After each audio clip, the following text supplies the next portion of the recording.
Major League Baseball might have worse contracts than record labels. No, it's the worst contract ever. It's literally like, we drafted you, we now own you for 9 years. Yeah. What the f***? I think it's like 7 or 8. But that's why these players go into arbitration so early. And no matter how good you are, the teams just shit on you. Like, they'll make up stuff to not have to pay you. They sell that money ball. He's like, got an ugly girlfriend. Imagine not making enough money because your girlfriend's ugly. That's crazy. That's disinterest. You could be like the greatest teammate, the best player. You get in the courtroom for arbitration. They'll be like, he's a bad teammate, cheats on his wife, does drugs. And they'll have no proof. They just say it because they don't care. Welcome to the Real OShow. I'm Zachary. Joining me as always is my partner in crime, my brother Joshua. And on today's episode, we talk the NBA versus the Stanley Cup, College World Series, and we finish off with what really grinds our gears. Enjoy. They paper getters, they want money more than they want fame shit. I swear we go so hard, we on A-list. I see my niggas prevailing. We going hard for the hand. We gonna stack that we jaded. This is a great interview. They doing their thing. Well, congratulations to the Oklahoma City Thunder winning their first NBA title. Obviously, they moved from Seattle to Oklahoma City, and they're probably going to dominate the NBA for the next, say, 4 years. They have 4 first-round picks this coming year. But to be honest, Joshua, I think the most interesting thing that happened during the NBA Finals was that the Lakers got sold. To me, that was the most interesting and most important thing that happened. Now it's back-to-back years. The Boston Celtics got sold last year after they won the finals, and now the Lakers got sold. Obviously, they didn't win the NBA Finals, but there's just something going on in the NBA that people don't want to talk about. Mark Cuban sold the Mavericks. Like, I'm just saying, the NBA is doing great. The viewership is holding a little bit. Regular season's trash, but the playoffs holding a little bit, and obviously we'll get those numbers. But I'm just saying, when 3 of the top 8 biggest markets for the NBA sell, something needs to be talked about. Yeah, no, I definitely think there's something there. I want to go back to Oklahoma City Thunder. They obviously won the championship.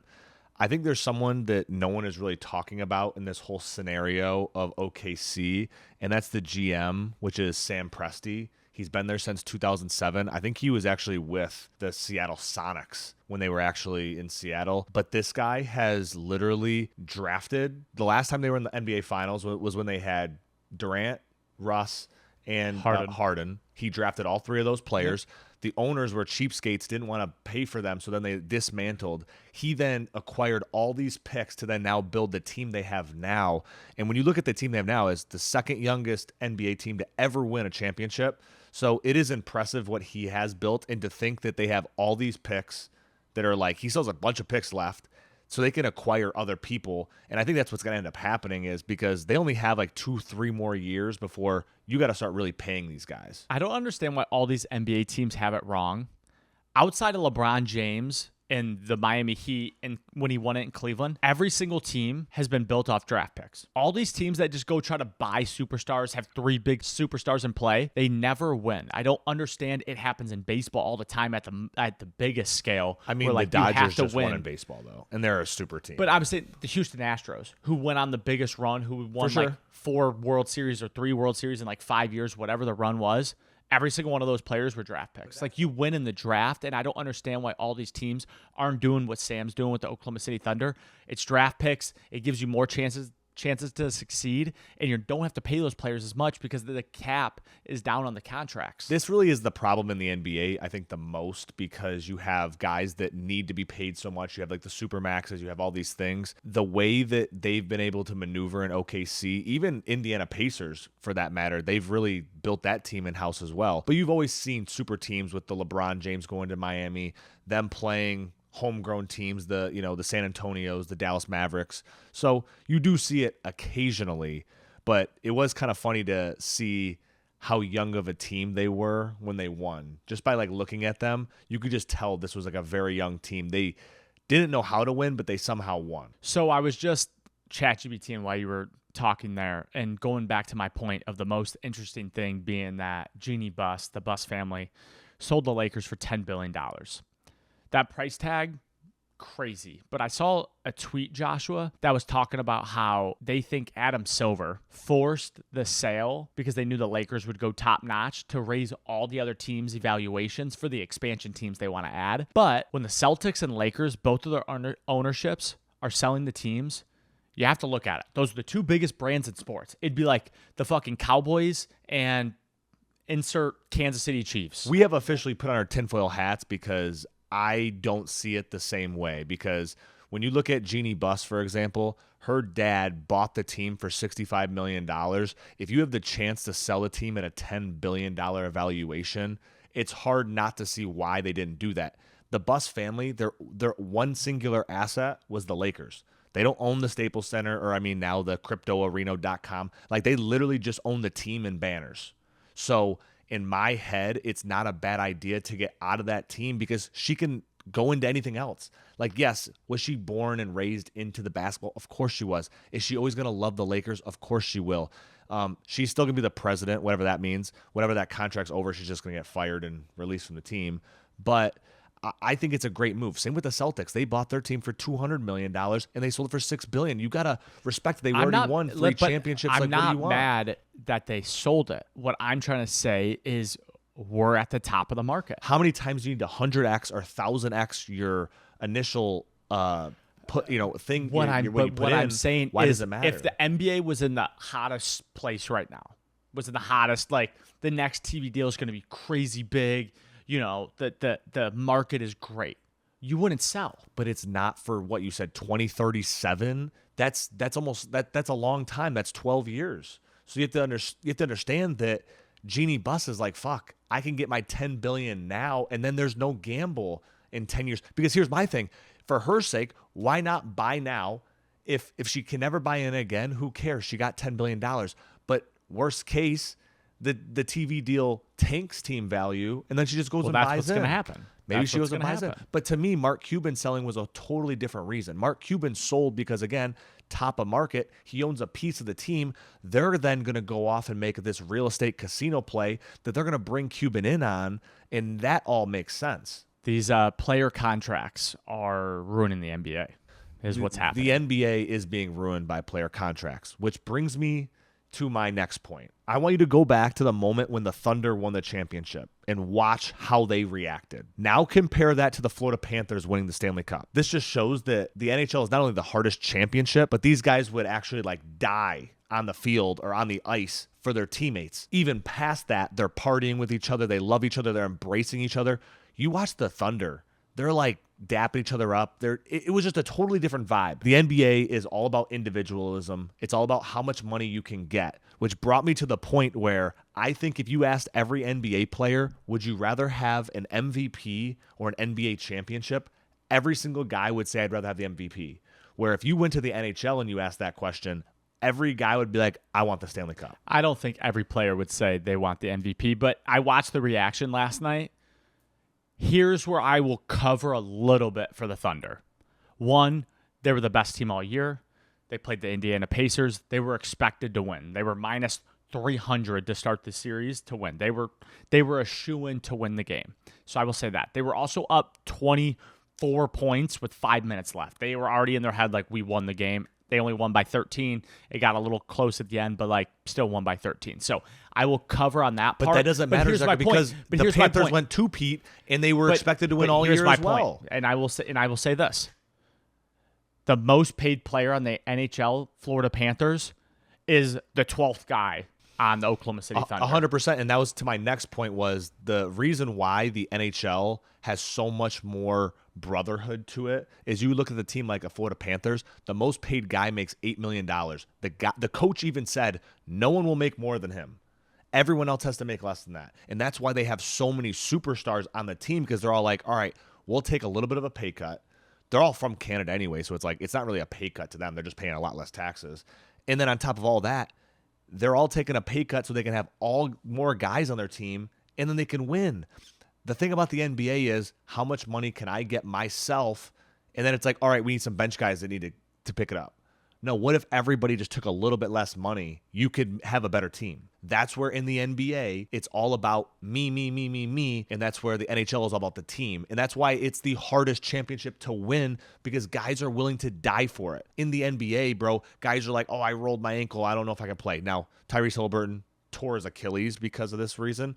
But same thing on the Panthers. Kachuk had his whole abdomen ripped off the bone, and he was playing with a hernia. And that's where you're hitting, fighting, blocking shot. Like, that's a way more physical game than basketball. And that's why I think the NBA TV contract is going down. I'm actually, through the NBA TV contract being so much and all these teams selling, I've actually, and you know me, I've gotten more bullish on the NHL and MLB because the team evaluations are so much cheaper and the players actually care. Like, the one thing in baseball, yes, there's some players that make a crazy amount of money, but you can't like be too cool for school in baseball because you will go 0 for 4 with 4 strikeouts and be fucking embarrassed. There's a guy who was too cool for school, that center fielder. Did you see that viral video of that guy who like missed the thing and he's like walking back? L.A. De La Cruz. But that's also No, that wasn't L.A. De La Cruz. He was a center fielder. L.A. De La Cruz plays shortstop. This guy was a center fielder. It was like it was like a superstar. I'm pretty sure it was L.A. De La Cruz. No, L.A. De La Cruz plays shortstop, and this guy was a center fielder, and he literally missed the whole ground ball, turns around and just walks. And again, I don't think it was as bad as what it really was, but it was bad. It was Cruz on the Pirates. For the people who've made it this far, it was Cruz on the Pirates. And I will say, and I will defend him as someone who's played professional baseball and gets it. On that play, the outfielders are supposed to be 100%. angling behind him, so they were going to beat him to the ball 100%, anyways, which is why he walked no after doubt, and I knew you were going to say that, but you have to at least show like you're giving a little effort, or like not even effort, like you give a fuck, because if he gave one fuck, he wouldn't have missed it to begin with. He didn't give a fuck through the whole thing. He was being lackadaisical, and that's why he missed it. Yeah, he let it get outside his body a little bit. Fair. Also, the Pittsburgh Pirates are a fucking shit show, and they're going to trade Paul Skeens to probably the Dodgers. So even more of a reason why. And if they trade Paul Skeens, that is the dumbest. They fucking thing probably never will. But Paul Skeens eventually is going to be like, get me the fuck out of here. Well, he's just not going to re-sign with them. But how long? MLB contracts are literally, it's worse than a record. Well, he's deal. still on his rookie deal, so it's 7 years. I mean, he's probably got like a good 3 years left. Major League Baseball might have worse contracts than record labels. No, Like, it's the worst contract It's ever. literally like, we drafted you, we now own you for 9 years. Yeah. What the fuck? I think it's like 7 or 8 actually is the actual. I'm pretty sure it's 7. But that's why these players go into arbitration so early, and no matter how good you are, the teams just shit on you. Like, they'll make up stuff to not have to pay you. 100%. That's why they sell that Moneyball. He's like, got an ugly girlfriend. Yeah. Imagine not making enough money because your girlfriend's ugly. That's crazy. That's you disinterest. could be like the greatest teammate, the best player. You get in the courtroom for arbitration, they'll be like, he's a bad teammate, fucking cheats on his wife, does drugs, like, and they'll have no proof. They just say it because they don't care. Yeah. I mean, listen, I think hockey does it the best. You get drafted, you have 3 years. I think 3 years is a fair amount of time. You know what you're going to do with someone after 3 years. Well, the reason it's 7 years in the MLB is because there used to be a lot more levels. They've eliminated, I think, 2. It used to be 7 levels, I think, and now it's only 5. I think that because they eliminated they eliminated low A, and I think one more level. There was another like short season, short A ball, which is usually for like rookies or second year guys. But anyways, I actually want to talk about something else while we're on the baseball topic. Is the LSU Tigers won the national title. Shout out Ross, our boy from work, biggest LSU Tigers fan. But possibly the worst thing happened in the first inning, Joshua. The Coastal Carolina head coach got thrown out for arguing. I'm not even sure what the fuck he was arguing. It was balls and strikes. It was balls and strikes, and I think there was like maybe a catcher's interference that didn't get called. It was weird. Angel Campos was the guy behind plate, short guy, which is obviously the worst thing that could ever happen to a baseball game, to have a 5'6" umpire behind the plate, because little man syndrome. He was in the mirror before the game like, Angel, this is your moment. This is your moment. Don't let them talk bad about you. And as soon as the Coastal Carolina coach said anything, quick trigger, threw him out.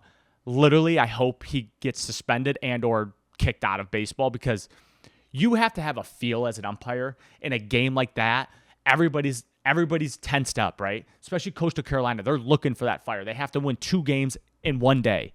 You have to, like, as an umpire, know, like, hey, and there's a line to be drawn eventually, but that was not it. You as an umpire have to know you can't dictate the game. You have to let the play on the field dictate the game. That's all it is. That guy, yes, was a small man, clearly, but that is just an inexperienced umpire. I don't know how many years he's been there. If he's been there for a lot of years, then shame on him. He's It's definitely even been there worse. for a lot if he was in the College World But that's Series. an inexperienced move. I take it back to NHL, the Stanley Cup playoffs. Watch Game 6 or Game 7 of anything in the Stanley Cup playoffs. Refs don't even blow the whistle, but for offsides. They will never call a penalty because they're like, hey, we're just going to let the guys dig it out. Like, you just can't let that happen. Like, Angel's been bullied his whole life. He's been bullied his whole life. I feel like a lot of umpires have. By the Coastal Carolina head coach, people that look like him, and he just got set off. No warning, just threw him out. And everybody was like, that's way too quick of a trigger. Like, in a moment like that, you cannot kick out the head coach. If it's the 7th inning, they're down 2, up 2, fair.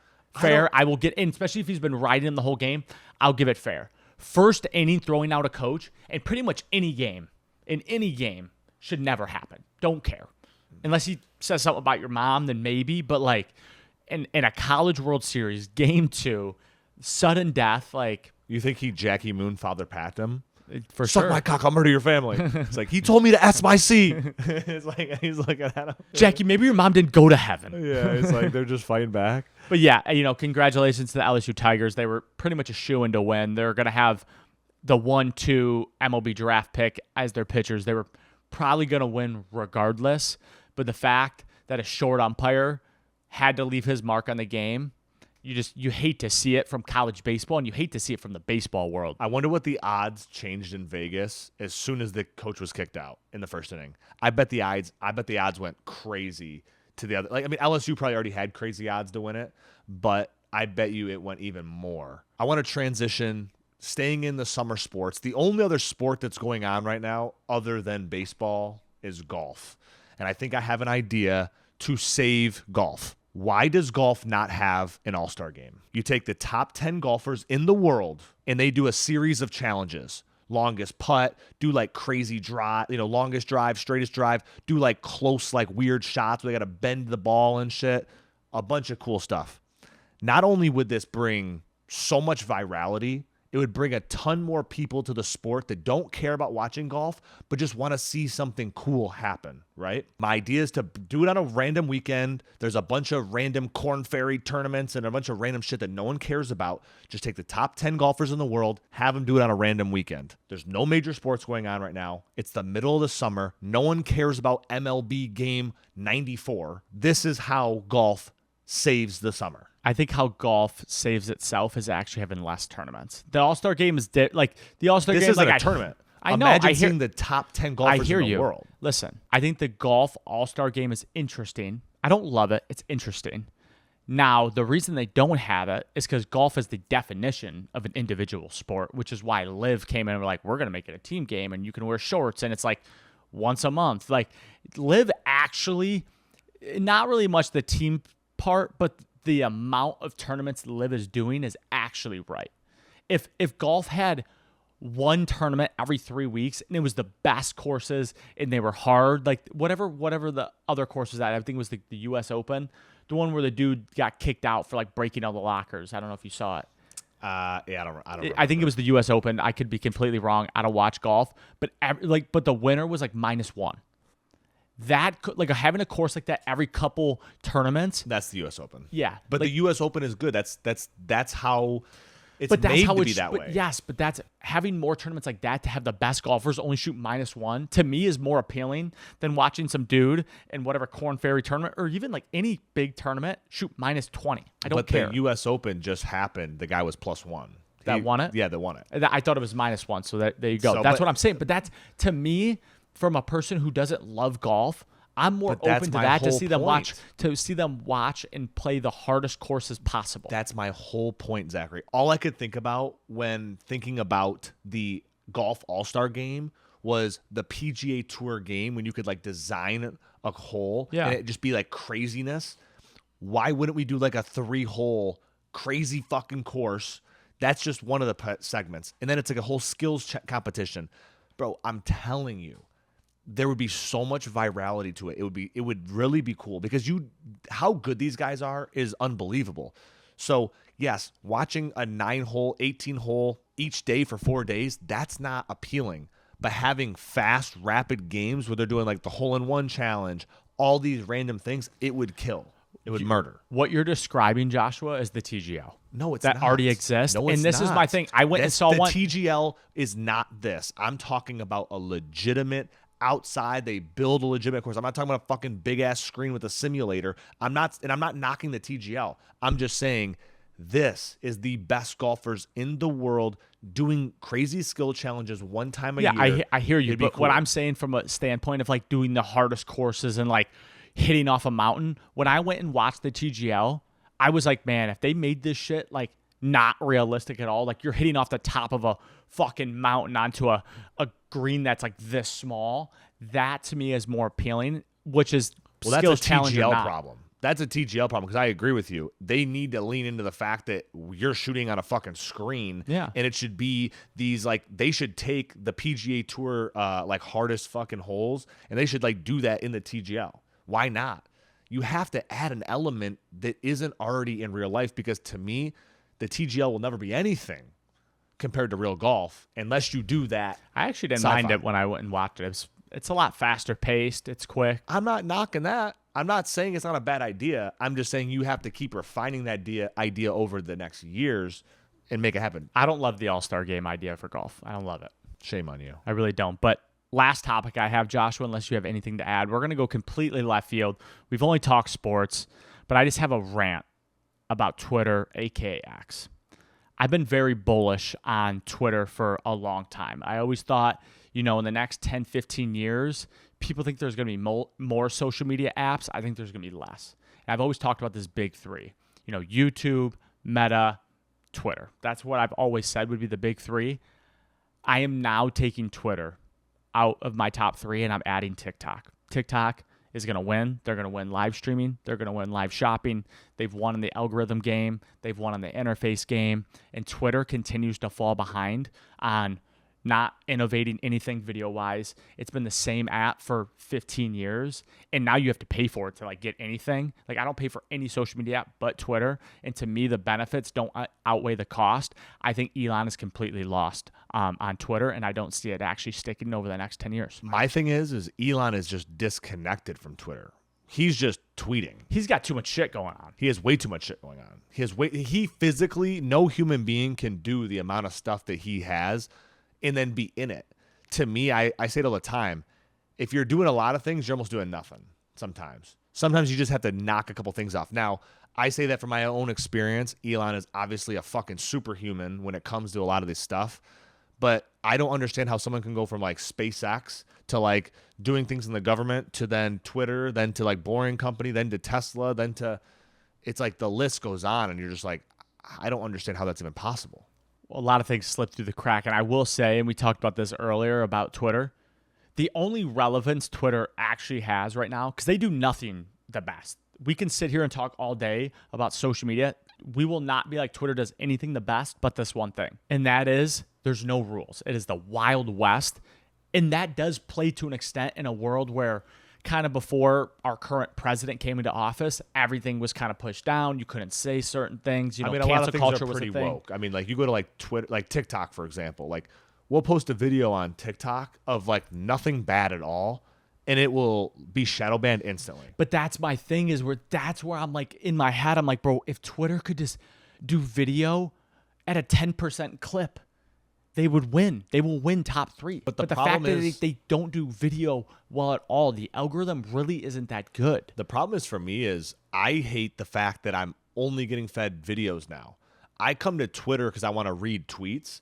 And I like, if he wants to be the everything app, there has to be some segregation of the app. Hey, videos on this timeline, tweets on this timeline. Here's a mixture of media on this. Like, give me an option to pick because I'm sick of just seeing only videos. There's a lot of times I'm like, bro, I just want to read tweets. I want to see what people are talking about, saying. I understand the video adds context, but most of the time it's just like video.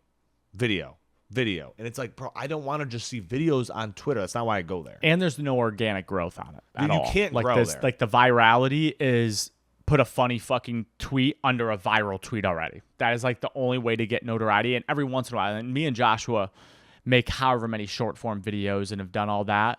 I've maybe, and you can speak on your behalf, I've maybe have had 3 to 5 of my videos get 25,000 plus like views or impressions, whatever it's called, on my biggest platform. videos on X are normally when a bigger profile takes one of our videos and posts it from them. I'm not even saying that because that's happened more, which would actually boost up the number. I'm saying from my personal profile, how many videos I've had, it's been like 3 to 5. Yeah, and you're probably at like a couple. You're probably at the same clip. Yeah, like it doesn't make sense. It doesn't make sense that the algorithm, every other social media platform, literally every single social media platform has organic growth. And if you don't know what organic growth is and you made it this far, organic growth is that you can have 0 followers, post something, and get 1 million views. Yeah. You can physically not do that on Twitter. The only way to get viral on Twitter without a big following is if a big profile interacts with your post. Yes. That's the only way. They like it, comment on it, retweet it. Yeah.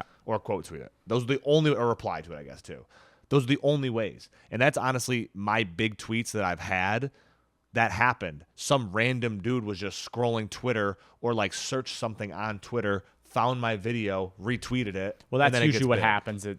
They search it, which Twitter does have a good search function. I just think Twitter has failed to innovate. And I've been like the biggest fan of Twitter for 10 years. But they just have failed to innovate, and that's why it's out of my top 3. And I think Elon Musk is going to lose his ass on his $50 billion investment. The biggest problem, I think, with Twitter, and the $50 billion, he bought it just so he could control it. The money was irrelevant. But no one wants to lose $50 billion. Of course. I don't care how rich but he's you not are. going to go to zero, Zachary. It's not going to go to Twitter. No, it's got, there's a lot of data in there, so it'll never go to zero. But what I'm saying is, I just don't see it unless they innovate, unless they add a video platform, it was 44 unless they do something billion. with live streaming, unless they do something with but live he shopping. knew that the company was only like valued at like 20 billion. They just wouldn't sell it, and then he was like, I need to buy it. So he was going to lose 20 billion regardless on it, unless it became Meta. My biggest pushback on Twitter is the replies. If you click on replies now, it's like spam bullshit. Back in the day, I'd click on Twitter and it'd give you context to this picture, context to this video. It would give you something that was valuable to you. Now the replies are just bullshit. And that's the one thing that makes me so angry. Like, I get it. You want the most impressioned post goes to the top, but like, bro, I want the most valuable. Like, you have AI. Tell me what one has the most value to it, especially if it knows me. You know what I mean? I'm paying for it. Gronk better fucking know me. They failed to innovate. They're going to get left behind. And, if you made it this far, we love you. We appreciate it. We do a show every Tuesday. We drop vlogs about once a month on, Saturday, Sunday. Don't box us in, but, we really appreciate all the love. Drop a like, leave a comment, hit subscribe. Till next Tuesday. Peace. I got a fight for my bros. I got to stack out this gold. I tell you I'm on the road. About to get all this dough. Me and no fuck niggas know. I swear to God we the ghosts. This ain't the story they told. Man, if you know, then you know. I never had to tell my dogs that we on room for greatness. They paper getters, they want money more than they want fake shit. I swear we go so hard, we on A-list. I see my niggas prevailing. We going hard for the hand. We gonna stack till we jaded. I just told my niggas that we on a mission. Yeah. It's gonna be hard to get it. We too apart.